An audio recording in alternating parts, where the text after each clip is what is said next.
পবিত্র ঈদে মিলাদুন্নবী সাল্লাল্লাহু আলাইহি ওয়াসাল্লাম উপলক্ষে ইসলামিক ফাউন্ডেশন আয়োজিত পক্ষকাল ব্যাপী মিলাদুন্নবী সাল্লাল্লাহু আলাইহি ওয়াসাল্লাম অনুষ্ঠান মালা শুভ উদ্বোধন উপলক্ষে আমি দেশবাসী এবং বিশ্বের সকল মুসলমানকে জানাই আন্তরিক শুভেচ্ছা মোবারকবাদ। ঈদে মিলাদুন্নবী সাল্লাল্লাহু আলাইহি ওয়াসাল্লাম সারা বিশ্বের মুসলমানদের জন্য অত্যন্ত পবিত্র ও মহামানব সময়। এই মহতি পবিত্র অনুষ্ঠানে উপস্থিত হতে পেরে আমি মহান রাব্বুল আলামিনের দরবারে অশেষ শুকরিয়া জানাই। সর্বকালের সর্বশ্রেষ্ঠ মানব, বিশ্ব মানবতার মুক্তির দূত আমাদের প্রিয় নবী হযরত মুহাম্মদ সাল্লাল্লাহু আলাইহি ওয়াসাল্লামের প্রতি জানাই অগণিত সালাম ও দরুদ। একই সঙ্গে ইসলামের সকল নবী ও রাসূল, নবী সাল্লাল্লাহু আলাইহি ওয়াসাল্লামের পরিবার পরিজন, সাহাবায়ে কেরাম, তাবেঈন, সকল মুমিন মুসলমানের রূহে মাগফিরাত ও শান্তি কামনা করছি। প্রিয় মুমিন মুসলমানগণ, মহান আল্লাহ তাআলা মানব জাতির হিদায়াত, মুক্তি ও কল্যাণের জন্য সর্বশেষ নবী রাসূল হযরত মুহাম্মদ সাল্লাল্লাহু আলাইহি ওয়াসাল্লামকে পৃথিবীতে প্রেরণ করেছেন। তার আগমন মানব সভ্যতার ইতিহাসে এক অনন্য ও অবিস্মরণীয় ঘটনা। তিনি সমগ্র বিশ্বের জন্য রহমত স্বরূপ। পবিত্র কোরআনে মহান আল্লাহ বলেন, আমি আপনাকে সমগ্র বিশ্ব জগতের জন্য রহমত স্বরূপ প্রেরণ করছি। সূরা আল-আনবিয়া আয়াত ৭। হযরত মুহাম্মদ সাল্লাল্লাহু আলাইহি ওয়াসাল্লামের জীবন ও আদর্শ বিশ্ব মানবতার জন্য চিরন্তন পথনির্দেশ। তার চরিত্রে সত্যবাদিতা, ন্যায়পরায়ণতা, ক্ষমাশীলতা, সহনশীলতা, মানবিকতা ও পরম মহত্ত্ববোধের অনন্য সমন্বয়। দরিদ্র, এতিম, অসহায়, নিপীড়িত মানুষের প্রতি তিনি ছিলেন মমতা। নারী, শিশু, প্রতিবেশী,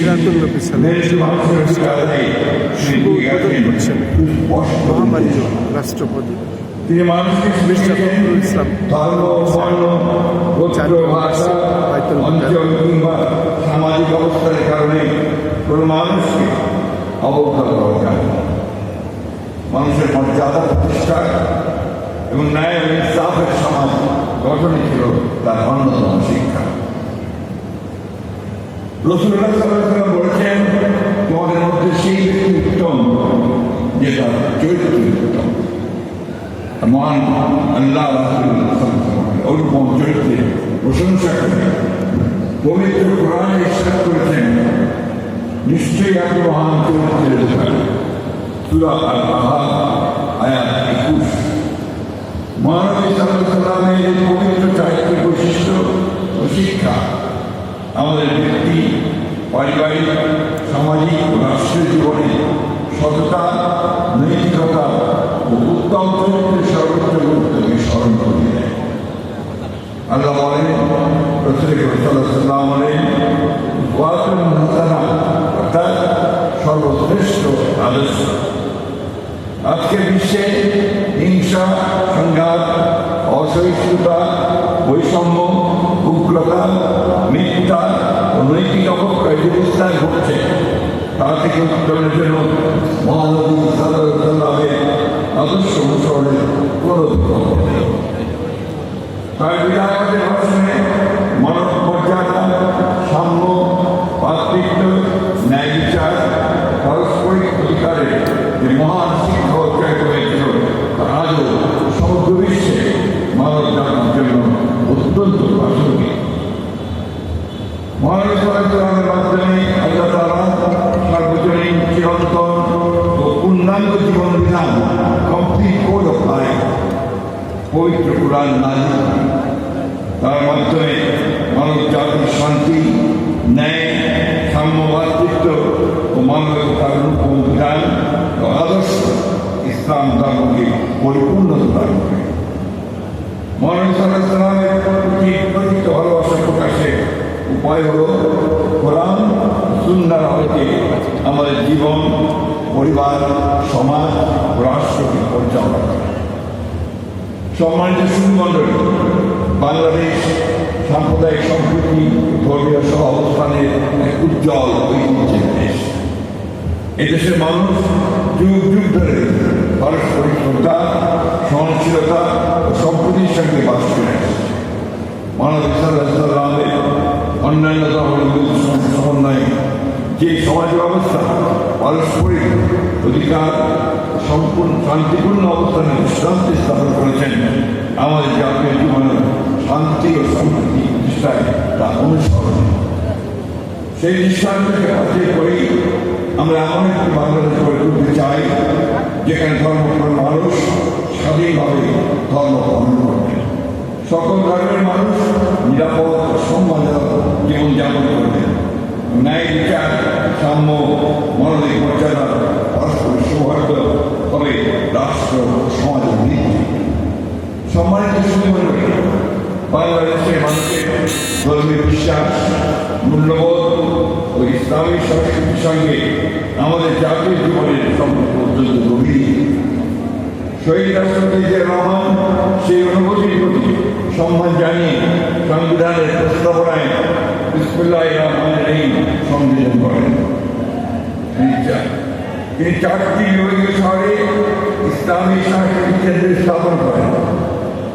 তাঁর শাসনামলে ইমামদের প্রশিক্ষণের মাধ্যমে তাদের ধর্মীয় দায়িত্বের পাশাপাশি সমাজ কল্যাণ ও আর্থসামাজিক উন্নয়নে সম্পৃক্ত করার কার্যক্রম শুরু হয়। এই জন্য প্রতিষ্ঠা করা হয় ইমাম প্রশিক্ষণ একাডেমি।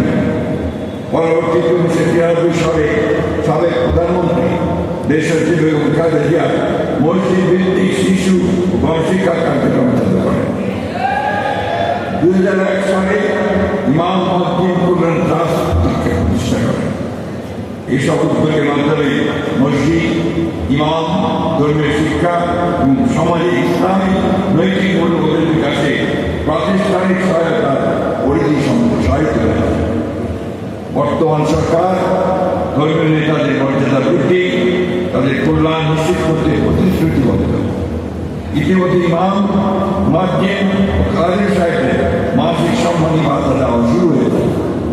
এছাড়া অন্যান্য ধর্মীয় উপাসনালয়ে সেবাদানকারীদেরও সম্মানী ভাতা প্রদানের কাজ শুরু হয়েছে। আমি আশা করি 2030 সালের আগে প্রতিশ্রুতি অনুসারে দেশের সকল মসজিদ সহ অন্যান্য ধর্মীয় উপাসনালয় মাসিক সম্মানী ভাতার আওতায় আসবে।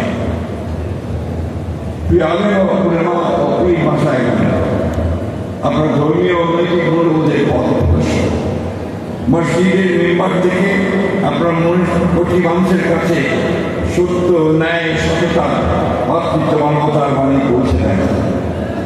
তাই সমাজ থেকে দুর্নীতি, মাদক, সন্ত্রাস, সাম্প্রদায়িক বিদ্বেষ, গুজব, হিংসা, নারী ও শিশু নির্যাতন এবং অসহিষ্ণুতা দূর করতে আপনাদের ভূমিকা অত্যন্ত গুরুত্বপূর্ণ। আমি আবার পুনরায় বলছি, অসহিষ্ণুতা দূর করতে আপনাদের ভূমিকা অত্যন্ত গুরুত্বপূর্ণ। আমি আশা করব ইসলামের পবিত্র শিক্ষা, নবী করিম সাল্লাল্লাহু আলাইহি ওয়াসাল্লামের জীবনাদর্শ তুলে ধরে তরুণ প্রজন্মকে নৈতিকতা, দেশপ্রেম ও মানবিক মূল্যবোধ করতে আপনারা অনুপ্রাণিত করবেন। আমাদের মনে রাখতে হবে, বিবেক, প্রতিহিংসা, প্রতিশোধ কোন জাতিকে শক্তিশালী হয় না। অতীতের কর্তৃত্ববাদ, ফ্যাসিবাদ ও অন্যায় যেন আর কখনো ফিরে না আসে, সেই জন্য রাসূলুল্লাহ সাল্লাল্লাহু আলাইহি ওয়াসাল্লামকে অনুসরণ করে এবং ধর্মের শান্তি, ন্যায় ও সম্প্রীতির মনোবাণীকে হৃদয়ে ধারণ করে গণতন্ত্র, ন্যায় বিচার, সুশাসন ও মানুষের মৌলিক অধিকার রক্ষায় আমাদের ঐক্যবদ্ধ থাকতে হবে। উপস্থিত আয়োজকবৃন্দ, এই অনুষ্ঠানে আমাকে আমন্ত্রণ জানানোর জন্য আমি আবার সবাইকে বিশেষভাবে ধন্যবাদ জানাচ্ছি। আপনারা বিশেষ করে ইসলামিক ফাউন্ডেশন দীর্ঘদিন ধরে দেশের ধর্মীয় শিক্ষা, ইসলামী সংস্কৃতি, গবেষণা, প্রকাশনা, মসজিদ ভিত্তিক কার্যক্রম, ধর্মীয় মূল্য বিকাশে গুরুত্বপূর্ণ ভূমিকা পালন করে আসছে। আমার বিশ্বাস পবিত্র ঈদ উপলক্ষে আয়োজিত এই ধরনের কর্মসূচি ইসলামের শান্তি সৌভাগ্য মানব কল্যাণের বাণী মানুষের কাছে পৌঁছে দিতে কার্যকর হতে পারে। আমি এই মন্ত্রী আসার আগে আমাদের ধর্মমন্ত্রী পরবর্তীকালে প্রতিমন্ত্রী মহোদয় ইসলামিক ফাউন্ডেশন এবং বাইতুল মুকাররমের সম্প্রসারণ উন্নয়ন এই বিষয়ে কথা বলেছেন। আমি অবশ্যই সরকারকে অনুরোধ করব তারা যেন এই বিষয়ে গুরুত্ব সহকারে গ্রহণ করে এবং এই বিষয়গুলো যেন বাস্তবায়িত করা সম্ভব হয় সেই বিষয়ে তারা উদ্যোগ গ্রহণ করে। পরিশেষে পবিত্র ঈদে মিলাদুন্নবী সাল্লাল্লাহু আলাইহি ওয়াসাল্লামের এই মহিমান্বিত দিবস উপলক্ষে আমি সকলের প্রতি আহ্বান জানাই, আসুন আমরা মহানবী হযরত মুহাম্মদ সাল্লাল্লাহু আলাইহি ওয়াসাল্লামের সত্য, ন্যায়, সততা, সহিষ্ণুতা, ক্ষমা, মরণপ্রেমের মহান আদর্শে নিজেদের জীবন ধারণ করে। ধর্মের নামে বিভেদ বৈষম্য নয়, ইসলামের শান্তি ও মানবতার বাণী ছড়িয়ে দিই। মহান আল্লাহ আমাদেরকে সকলকে প্রিয় নবী হযরত মুহাম্মদ সাল্লাল্লাহু আলাইহি ওয়াসাল্লামের জীবন আদর্শ করার তৌফিক দান করুন। আমাদের দেশ ও জাতিকে সকল অনিষ্ট, বিভেদ, অশান্তি থেকে রক্ষা করুন। বাংলাদেশকে শান্তি, ন্যায়, সাম্য, সম্প্রীতি ও সমৃদ্ধির পথে এগিয়ে নিয়ে যান। আমি পবিত্র ঈদ মিলাদুন্নবী সাল্লাল্লাহু উপলক্ষে আয়োজিত পক্ষকার অনুষ্ঠান বলার শুভ উদ্বোধন ঘোষণা করছি এবং সকল কর্মসূচির সার্বিক সফলতা কামনা করছি। মহান আল্লাহ আমাদের সহায় হন, আমিন। আল্লাহ হাফেজ। বাংলাদেশ জিন্দাবাদ। সম্মানিত সুধীমণ্ডলী, আমাদের জাতীয় জীবনে রাসূলুল্লাহ সাল্লাল্লাহু আলাইহি ওয়াসাল্লামের শিক্ষা ও আদর্শ অনুসরণের আহ্বান সম্বলিত উদ্দীপনা